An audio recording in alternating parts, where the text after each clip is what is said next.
What's up, good people? Tiffany Tayus, the tax sale expert, and we're on another night in Black History Month honoring pioneers in real estate. So, tonight we will be discussing Zipporah Potter Atkins. Now, she was born to Richard and Grace, both who were slaves of Captain Robert Kane in Massachusetts Bay Colony, okay? And this was in the mid 1600s. Children born to slaves at this time were considered free upon birth, which explains Zipporah's status as a free African American in colonial Boston.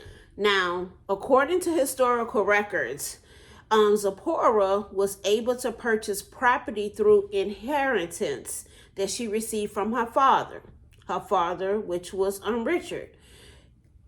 And the property was located on the edge of Boston's North End, which is when it was near a mill pond which flowed into the Boston Harbor. As she owned the property between 1670 and 1699, Atkins was the first recorded African American to own land in Boston. A portion of the property, which had been purchased originally for 46 pounds, was sold in 1693 for 100 pounds. She also learned to read well enough to sign her initials during a time when many people could not read at all. When she signed her deed to sell her home in 1699, she became the first African American woman to initial a deed in Suffolk County, Massachusetts. This is quite interesting that this young lady was able to acquire property just to be able to be free at that time as well. So it's a lot of things that were going in her favor at this time in her life. You feel me?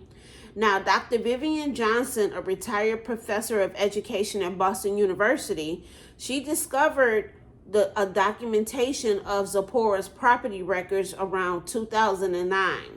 Now, after she did a lot of research on part of Dr. Johnson, the governor unveiled a memorial to Zipporah Potter Atkins on the Rose Fitzgerald Kennedy Greenway.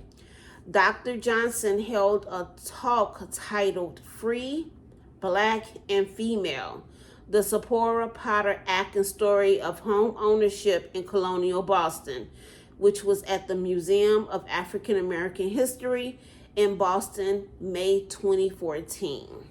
The location of Zipporah Potter Atkins Memorial Stone can be found on the Boston's Women Heritage Trail tour of the North End.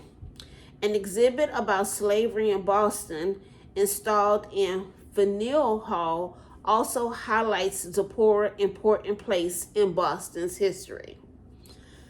It's interesting that she made this series because a few of the other individuals I featured in this series, they had this long story of all the bad things that happened and what they had to go through, and they had to fight for this and fight for that. And every situation isn't the same. All of us are going through a lot of different situations, and their stories still should be heard. Because we're running in, because I'm coming across a lot of these stories about these individuals being the first at a lot of things, and ownership is one of the first that they have been able to achieve. You feel me? So that's why I want to take this moment to honor and celebrate the incredible legacy of Zipporah Potter Atkins, the first known Black woman to own a home in Boston. Congratulations and thank you.